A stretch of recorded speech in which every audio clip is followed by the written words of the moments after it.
श्री शिवाय नमस्तुभ्यम। दोस्तों, आप सभी लोग जानते हैं कि सावन के महीने की आखिरी एकादशी कब पड़ रही है? 27 अगस्त 2023 को, जिस दिन है रविवार। और दोस्तों, इस एकादशी का नाम है पवित्रा एकादशी या आप इसे पुत्रदा एकादशी भी कह सकते हो। अब यह वाली एकादशी इसीलिए बहुत ज़्यादा खास है क्योंकि ये सावन महीने की आखिरी एकादशी है। और इस सावन महीने की आखिरी एकादशी के दिन आपको कुछ ऐसे विशेष उपाय करने चाहिए जिससे कि आपके घर में जो धन संपदा होती है वो हमेशा बढ़ती जाती है। ठीक है। और अगर आपने किसी को पैसा दिया होता है या आपके घर में कहीं से पैसा आना होता है और वो रुका हुआ है, अटका हुआ है बहुत लंबे समय से, तो भी आपको कुछ विशेष उपाय इस दिन ज़रूर करना चाहिए। विशेष ये है कि सावन की आखिरी एकादशी है, साथ ही में ये एकादशी रविवार के दिन पड़ रही है, तो इसीलिए यह मौका आपको आपके हाथ से नहीं जाना देना चाहिए।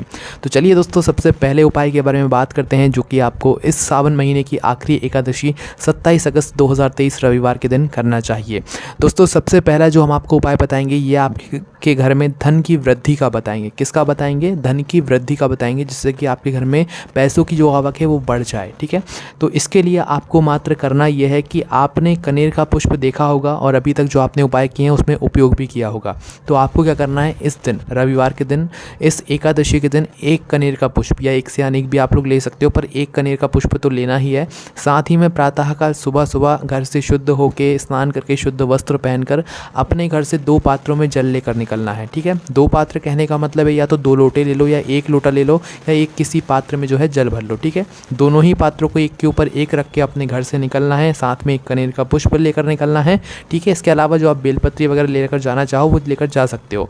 तो करना क्या है, भगवान शिव जी के मंदिर पहुंचना है। शिव जी की चौखट तक पहुंचते ही आपको रुक जाना है। उसके बाद में दोनों हाथों में एक एक पात्र ले लेना है जिसके अंदर आपने जल भरा हुआ है। वो 2 लोटे हैं तो दोनों हाथों में एक एक लोटा रख लो, और कोई और पात्र है तो एक हाथ में, मतलब दोनों हाथ में एक एक पात्र आप लोग पकड़ लो। क्या करना है, दोनों हाथों में एक एक पात्र पकड़ने के बाद आपको फिर क्या करना है, भगवान शिव जी की चौखट पर चढ़ना है। चौखट पर चढ़ने के बाद आपको क्या करना है, सीधा भगवान शिव जी के पास में जाना है और सबसे पहले अपना यह 2 लोटा जल भगवान शिव जी पर चढ़ाना है, या 2 पात्रों में जो आप जल लेकर आए हो इसे भगवान शिव जी पर चढ़ाना है। कैसे चढ़ाओगे, शिवलिंग के ऊपर दोनों पात्रों को एक दूसरे के आमने सामने करके एक साथ एक धारा से जल समर्पित करना शुरू करना है, श्री शिवाय नमस्तुभ्यम बोलते हुए। ठीक है।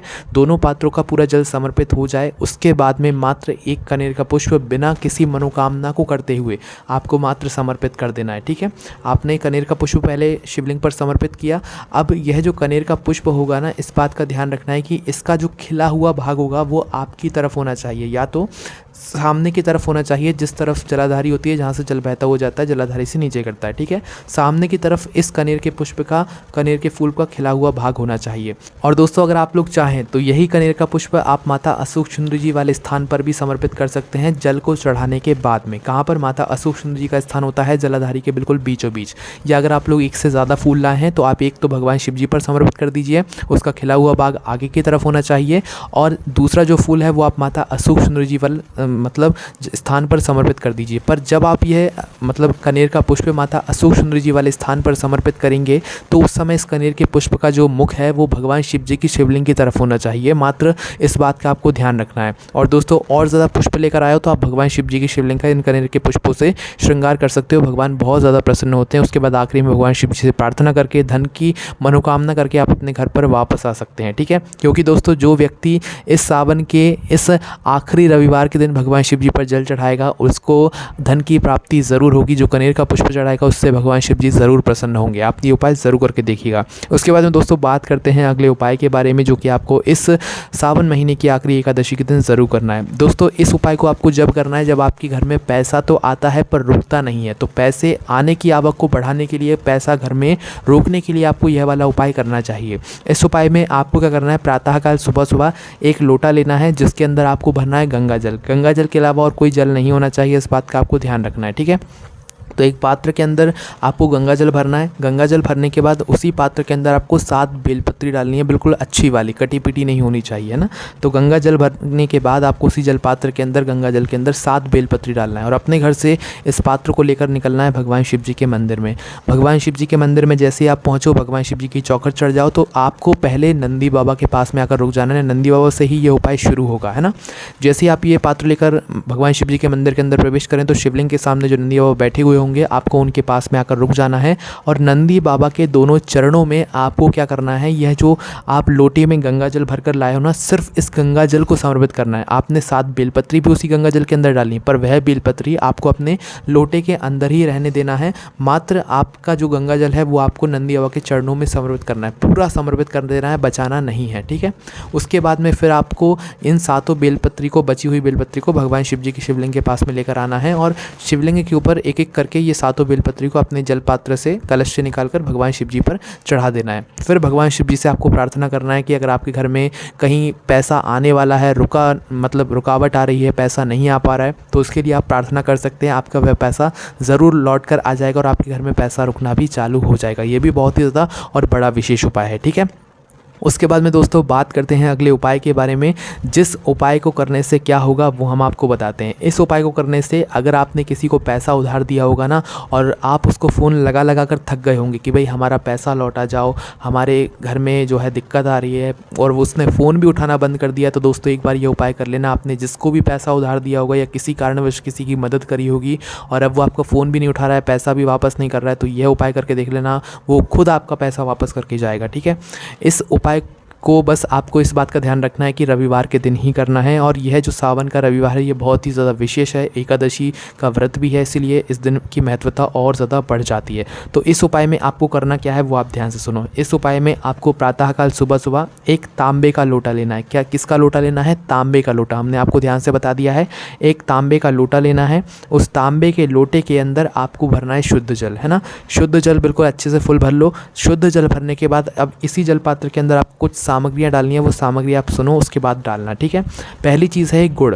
गुड़ का मतलब छोटा सा टुकड़ा या डिल्ला या डिल्ली जो भी होता है, छोटा सा गुड़, उसको आपको उस अपने इस जलपात्र के अंदर डाल लेना है। उसके बाद में चावल का दाना, जो चावल का दाना होता है ना, वो आपको अपने इस जलपात्र के अंदर डाल लेना है। उसके बाद में लाल फूल। लाल फूल कौन सा होता है?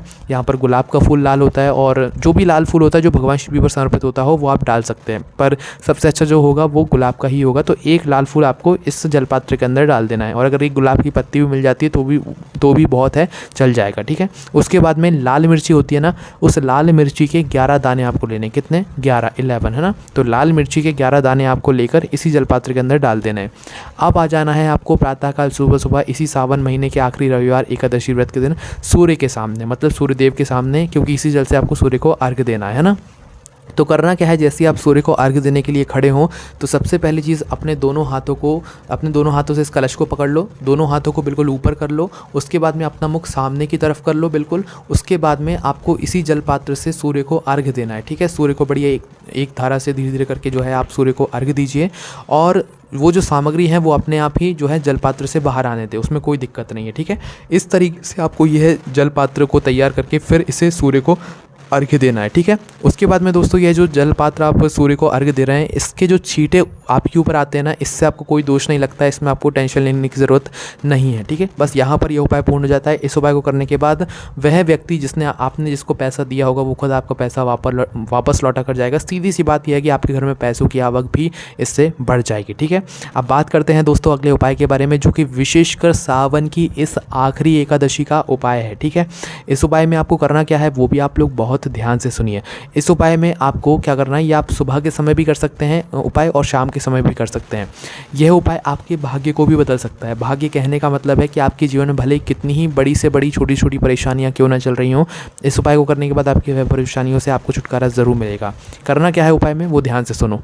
देखो, सबसे पहली चीज़, इस उपाय में मात्र आपको एक बेलपत्री की आवश्यकता होगी, थोड़ी से शहद की आवश्यकता होगी, और थोड़ा सा पीले चंदन की आवश्यकता होगी। तो ये तीनों ही चीज़ें तैयार करके आप पहुंच जाओ भगवान शिव जी के मंदिर में प्रातःकाल सुबह सुबह। कोशिश करना उपाय को सुबह कर लो, किसी कारणवश ना कर पाओ सुबह तो फिर शाम के समय कर सकते हो, ठीक है। पर सुबह आप लोग पहले करना है इस उपाय को, है ना। करना क्या है, भगवान शिव जी के मंदिर पहुँचे, अपनी पूरी पूजन अर्चना कर लो, शिव जी पर जल चढ़ा दो, बेलपत्र फूल जो चढ़ाना है वो चढ़ा दो। फिर बाद में उपाय करने के लिए भगवान के शिव जी के पास में बैठना, शिवलिंग के पास में बैठना, ठीक है। उपाय में क्या करना है वो आप लोग सुनो। सबसे पहली चीज़, आप अपनी वह एक बेलपत्र निकाल लो। उपाय में मात्र एक बेलपत्र की आवश्यकता होगी और यह उपाय आपका भाग्य बदल देगा, आपका भाग्य चमका देगा, जीवन में आने वाली सारी दुख समस्याओं को दूर कर देगा। ठीक है, करना क्या है, अपनी वह पहली बेलपत्र निकाल कर सबसे पहली चीज़, आप जो अपने साथ पीला चंदन लेकर आए हैं उस पीले चंदन में थोड़ा पानी डालकर उसको घोल लीजिए और उसी पीले चंदन से आप अपनी इस एक बेलपत्री की बीच वाली बड़ी पत्ती पर जो है आप चंदन लगा लीजिए। पूरे में फेर दीजिए, मात्र टीका कलर नहीं लगाना है। पीले चंदन को जो है उस बीच वाली बड़ी पत्ती पर पूरे में फेर दीजिए। जो नीचे की साइड की दो पत्तियां होंगी उन पर आपको कुछ भी नहीं करना है ना, मात्र बीच वाली बड़ी पत्ती पर पीला चंदन पूरे में फेर देना है ना। लगा दिया आप लोगों ने।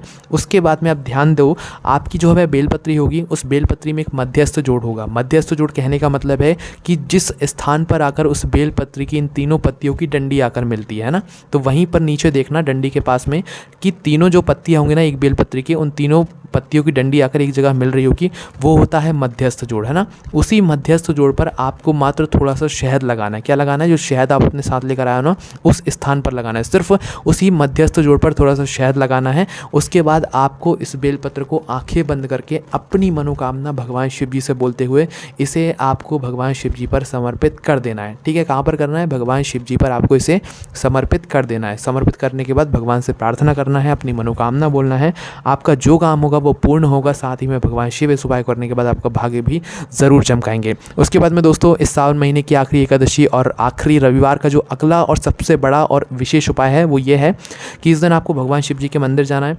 मंदिर जाने के बाद आप अपनी पूजन अर्चना कर लो, सब कामों से बिल्कुल फ्री हो जाओ, मतलब जल चढ़ाने से, बेलपत्री फूल जो चढ़ाना चाहते हो चढ़ा दो, उपाय वगैरह सब कर लो। उसके बाद में आखिरी में किए जाने वाले एक बहुत बड़ा और विशेष उपाय है। इस उपाय को अगर आप इस दिन करते हैं ना तो बिना बोले भगवान शिव आपको वो सब देंगे जिसकी आपने कभी कल्पना भी नहीं करी होगी।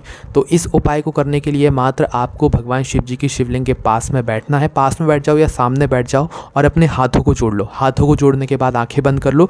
आंखें बंद करने के बाद मात्र हम आपको एक शब्द बता रहे हैं, एक नाम बता रहे हैं जिसको आपको 3 बार बोलना है। मात्र 3 बार बोलना है इस नाम को। ठीक है, क्या नाम है वो नाम है स्वधा। ये पार्वती जी की नानी का नाम है। तो कुछ इस प्रकार से आपको इस नाम को उच्चारण 3 बार करना है, जैसे कि स्वधा स्वधा स्वधा। मात्र 3 बार इस नाम को आप भगवान शिव जी की शिवलिंग के सामने बैठकर बोलना और कुछ मत बोलना। भगवान से प्रार्थना करके आशीर्वाद लेकर सीधा अपने घर आ जाना।